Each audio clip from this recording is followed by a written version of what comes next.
Varicose వ్యాధితో బాధపడుతున్నారంట. తక్కువ ఖర్చుతో ట్రీట్మెంట్ కావాలి అనుకుంటే ఎవిస్ హాస్పిటల్ని సంప్రదించండి. అందరికీ నమస్కారం. నా పేరు మాధురి. మీరు చూస్తున్నది సుమన్ టీవీ నెట్వర్క్. ఈరోజు మనతో పాటు ఉన్నారు ప్రముఖ జ్యోతిష పండితులు బ్రహ్మశ్రీ నందిబట్ల శ్రీహరి శర్మ గురువు గారు. నమస్కారం గురువు గారు.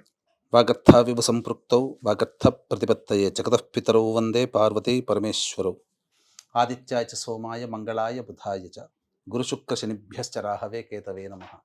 శృంగేరి జగద్గురు పీఠాధిపతులకి, కంచి పీఠాధిపతులకి నమస్కారములు తెలియజేసుకుంటూ కార్యక్రమాన్ని ప్రారంభిద్దాం. గురుగారు, మనం ఒక ఉన్నతమైన స్థానంలో ఉండాలంటే మన చుట్టూ ఉన్న వాళ్ళ మధ్యలో నుంచే మనకి అది స్టార్ట్ అవుతూ ఉంటుంది కదండి. అలానే మిత్రులు కావచ్చు, శత్రువులు కావచ్చు. శత్రువులు మన నుంచి తొలగిపోవాలనుకున్నా, లేదంటే కోల్పోయిన మిత్రులు మళ్ళీ మనకి దగ్గర అవ్వాలన్నా, భార్యాభర్తలు విడిపోతున్న వాళ్ళు దగ్గర అవ్వాలన్నా ఎలాంటి మంత్రం జపిస్తే ఇదంతా సాధ్యం అవుతుందంటారు?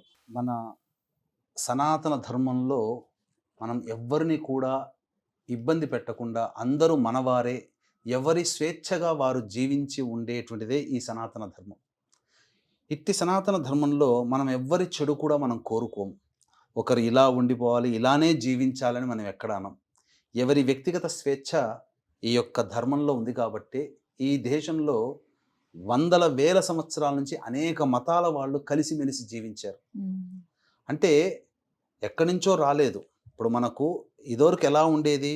విష్ణుని ఆరాధించేవాళ్ళు వైష్ణవులుగా ఉన్నారు, శివుణ్ణి ఆరాధించేవాళ్ళు శివమతస్థులుగా ఉన్నారు, అమ్మవారిని ఆరాధించేవాళ్ళు శక్తి ఆరాధకులుగా ఉన్నారు, సుబ్రహ్మణ్య స్వామిని ఆరాధించేవాడు సుబ్రహ్మణ్య స్వామిగా ఒక గ్రూప్, గణపతిని గాణాపత్యం అని అంటారు, ఈ గణపతిని మూర్తిగా చేసుకుని ఆరాధించేవాళ్ళు బౌద్ధులు, జైనులు, సిక్కులు, ఇస్లాం, క్రిస్టియన్, అలాగే పార్సీ, జొరాస్ట్రియన్ మతస్థులు, ఇలా ఎంతోమంది మన మతస్థులందరూ కూడా మన భారతదేశంలో ఆనందంగా జీవించగలిగారంటే మన ధర్మం యొక్క గొప్పతనం. అంటే ఏంటి?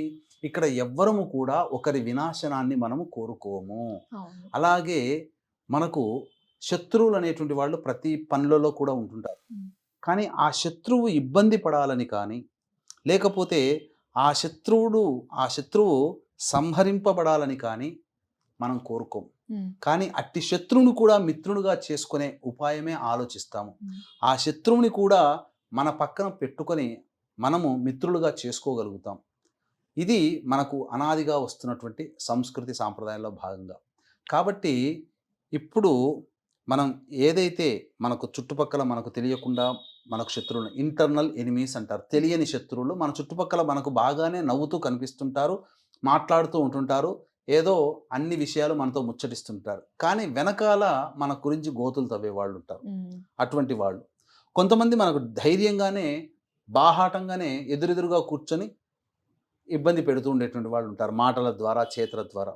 అటువంటి వాళ్ళందరూ కూడా తమ యొక్క భావనని మన మీద రాకుండా చెయ్యాలి అని అంటే అమ్మవారి యొక్క సహస్రనామాల్లో ఒక నామం అనేటువంటిది ఉంది.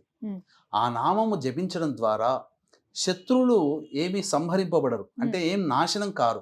మనం ఒకరి నాశనం మనం కోరుకోకూడదు కదా. ఎందుకంటే ఒకరి నాశనం మనం కోరుకున్నామంటే కొంతకాలానికి మళ్ళీ అది మనల్ని ఇబ్బంది పెడుతుంది. అందుకనే మనకు ఈ క్షుద్ర ప్రయోగాలు అనేటువంటివి మనకు ఉన్నటువంటి మనం దగ్గర రానియం. ఆదిశంకరాచార్యుల వారు కూడా ఇటువంటి క్షుద్ర ప్రయోగాలని దూరం పెట్టుకోండి అని చెప్పారు. అందుకనే వివిధ మతాలలో ఉన్నటువంటి చెడునంతా పక్కకు పెట్టి అన్ని మతాలలో ఉన్నటువంటి మంచిని తీసుకొని పంచదేవత ఆరాధన అనగా పంచాయతన పూజ అని పెట్టారు. అందులో విష్ణువుని, ఈశ్వరుని, అమ్మవారిని, సూర్యుణ్ణి, అలాగే గణపతిని కూడా పూజించే ఆచారం.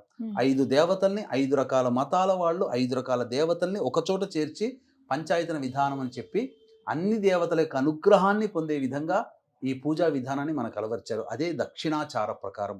కాబట్టి ఇక్కడ మనం గమనించాల్సినటువంటిది ఏంటంటే ఈ ఉన్నటువంటి అమ్మవారి నామాలలో ఓం దేవకార్య సముద్యతాయై నమః అనేటువంటి నామం.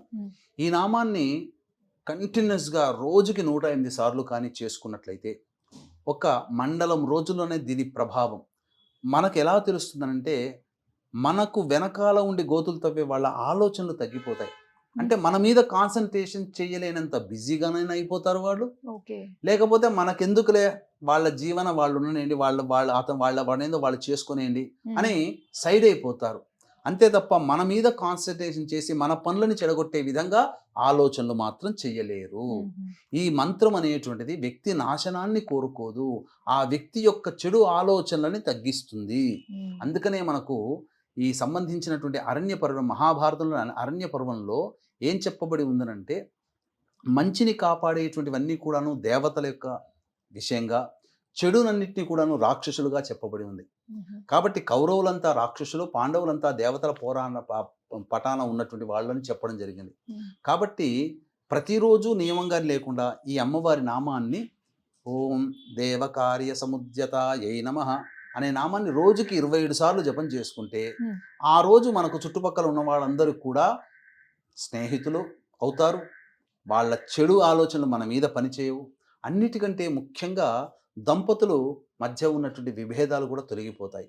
ఎందుకనంటే తరచూ భార్యాభర్తల మధ్యలో ఎవరైనా ప్రతిరోజు మాట అనుకుంటారు, ఈగో ప్రాబ్లమ్స్ అనేటువంటివి వస్తాయి. మరీ ఎక్కువైతే ఎడమొహం పెడమంగా ఉంటారు.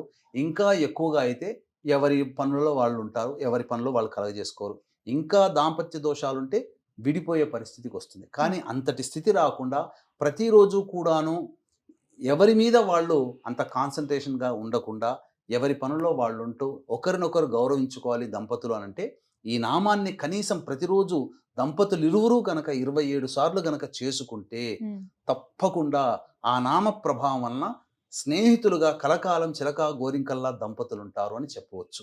అదే భాగస్వామ్య వ్యాపారం చేస్తున్న వాళ్ళు ఉంటారు. ఉన్నప్పుడు ఏమవుతుంది, వాళ్ళ మధ్య కూడా పొరపచ్చాలు రాకుండా ఒకే వ్యాపారాన్ని ఇద్దరు కలిసిమెలిసి చేసుకొని ఆ వ్యాపారాన్ని అభివృద్ధి చేయాలంటే ఇద్దరు భాగస్వాములు కూడా ఈ నామాన్ని ప్రతిరోజు 27 సార్లు జపం చేసుకుంటే తప్పేముందమ్మా. కూర్చున్న చోట 27 సార్లు అంటే 27 సెకండ్ల పాటు కాదు ఇది. కాకపోతే దీనికి ఒక నియమం అంటూ ఉన్నది. ఆ నియమ ప్రకారం చెయ్యాలి.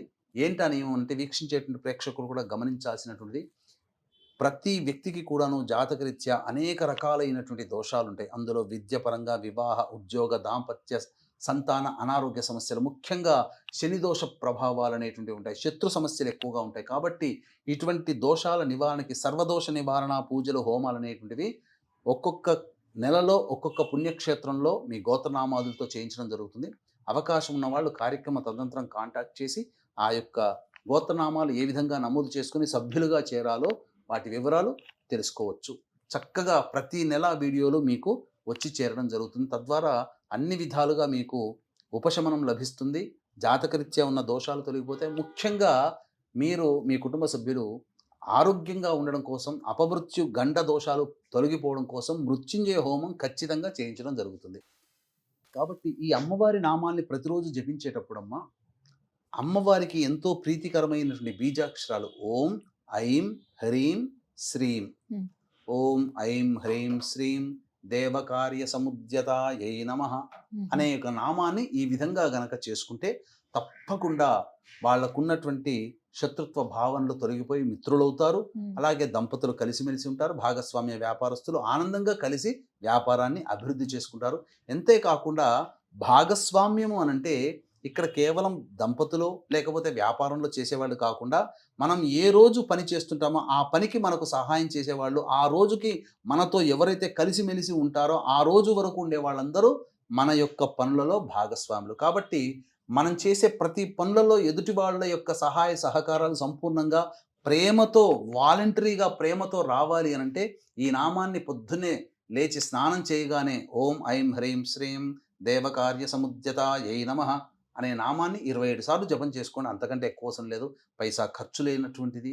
అన్నిటికంటే మించి అమ్మవారి అనుగ్రహాన్ని అతి శీఘ్రంగా ప్రసాదించేటువంటి నామము, అద్భుతము. ఇది చేసి చూడండి. 2 నెలల తర్వాత మీ జీవితంలో జరిగే మార్పులని మళ్ళీ కామెంట్ రూపంలోనే మీరు తెలియజేస్తారని చెప్పవచ్చు. చాలా బాగా తెలియజేశారు గురుగారు. మొత్తం మీద ఏంటంటే బయటికి వెళ్ళే ప్రతి ఒక్కళ్ళు కూడా నిత్యం జపించుకునే మంత్రం అని అర్థమవుతుంది ఇది. ఇంత చక్కగా తెలియజేసినందుకు ధన్యవాదాలు. సర్వం శ్రీ ఉమామహేశ్వర పరబ్రహ్మార్పణమస్తు.